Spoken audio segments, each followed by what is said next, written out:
जय सनातन, जय जय श्री राम, जय संस्कार, जय संस्कृति। मित्रों,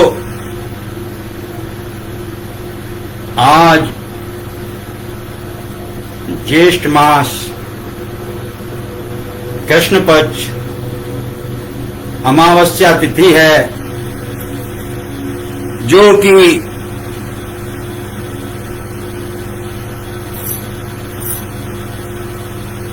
वटवृक्ष सावित्री व्रत उपवास के रूप में मनाई जाती है।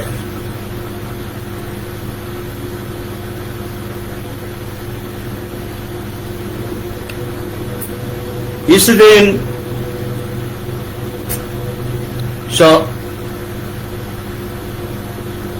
अश्वपति की एकमात्र कन्या थी।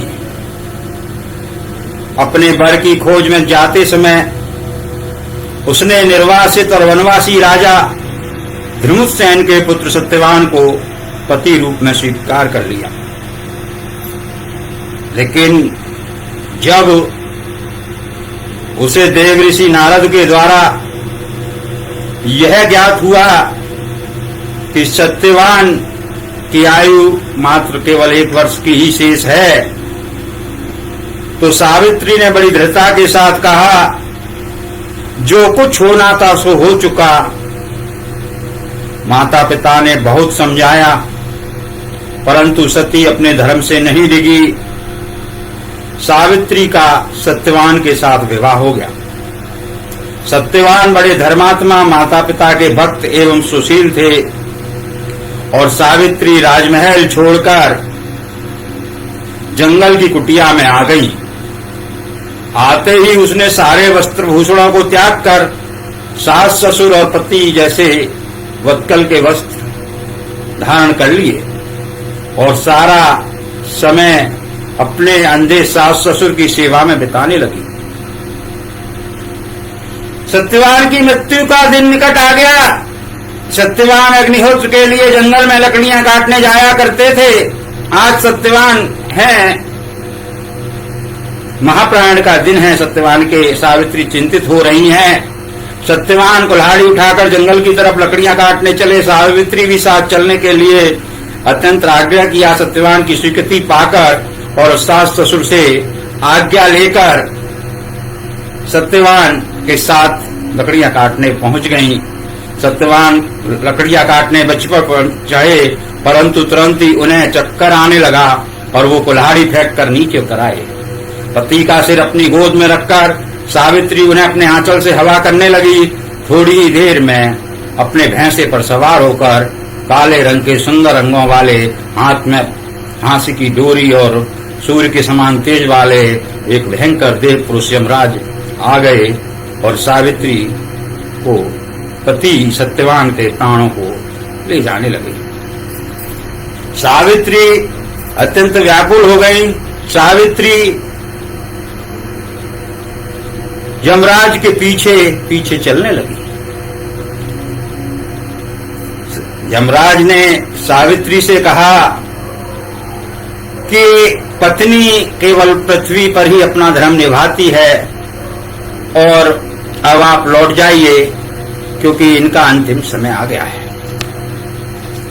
लेकिन सावित्री दृढ़ प्रतिज्ञ होकर आगे यमराज का पीछा करती रही। तब यमराज ने कहा कि ठीक है,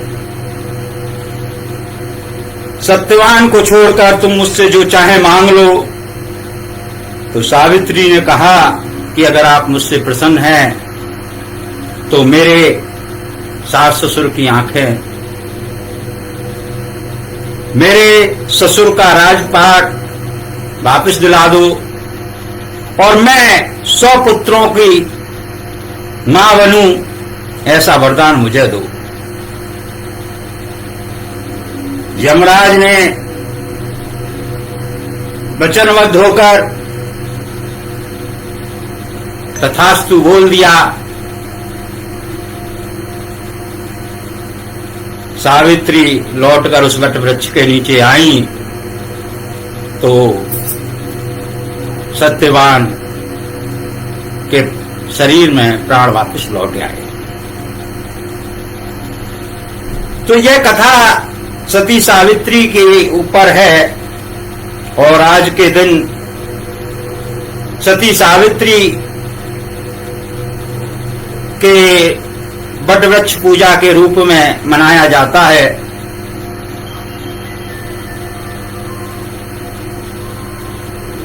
सती कुछ पुरातन भारतीय समुदाय में प्रचलित एक ऐसी धार्मिक प्रथा है जिसको कि बाद में तथाकथित लोगों ने सती प्रथा का मायने बदल दिया। मैं यहां 5 सतियों के नाम गिनाऊंगा और उन 5 सतियों के नाम गिनाने के बाद आपसे यह प्रश्न पूछूंगा कि क्या वो अपने पति के साथ सती हुई। तो पहली माता अनसुईया हैं, दूसरी द्रौपदी हैं जो 5 पतियों वाली थी, तीसरी मेघनाथ की पत्नी सुलक्षणा है और चौथी सावित्री, 5वीं मंदोदरी हैं। ये 5 नारियां सनातन धर्म में सती कहलाई। कुछ लोगों ने बाद में इस प्रथा का को कुरूप कर दिया। सती के मायने पतिव्रता होना हुआ करता था। रावण के मरने के बाद भी मंदोदरी द्वारा विभीषण से विवाह किया गया। अनसुईया ने, माता अनसुईया ने ब्रह्मा विष्णु महेश तीनों को स्तनपान कराया और बच्चा बना के अपने पालने में डाल दिए। वह कथा भी आप लोगों ने सुनी होगी। उसी तरह से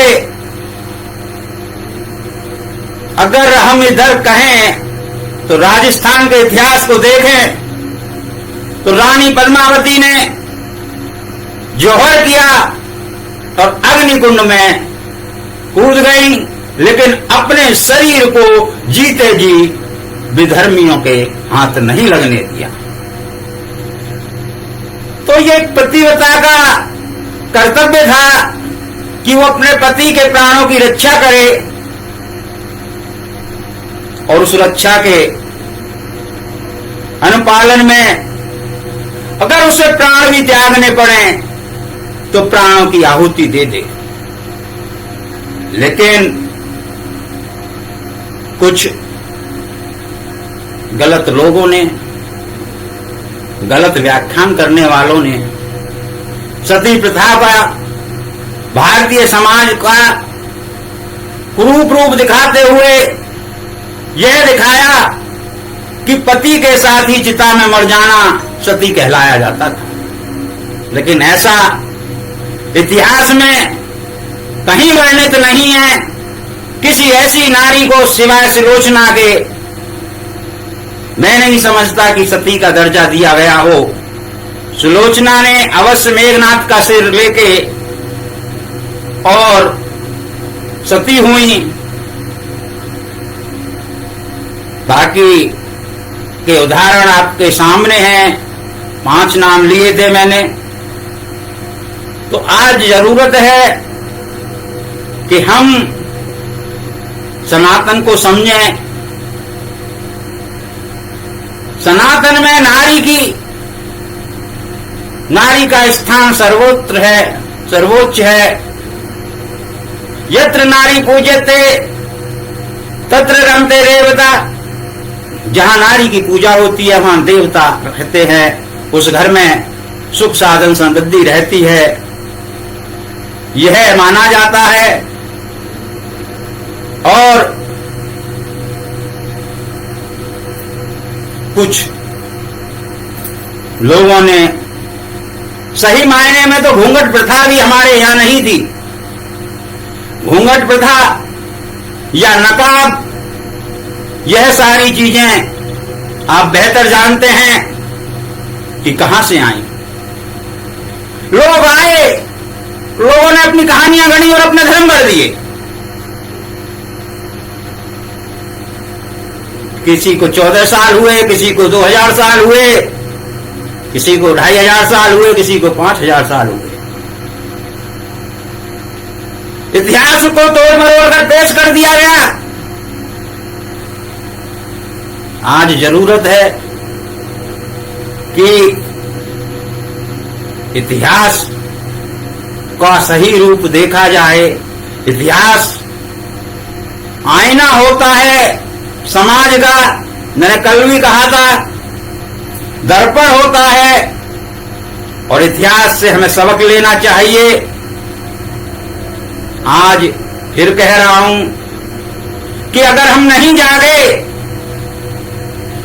नहीं जागे तो निश्चित ही सनातन समाप्ति की ओर आगे बढ़ेगा। लेकिन हम अवतारवाद, हम इतने नपुंसक हो गए हैं कि जिसका कोई जवाब नहीं। हम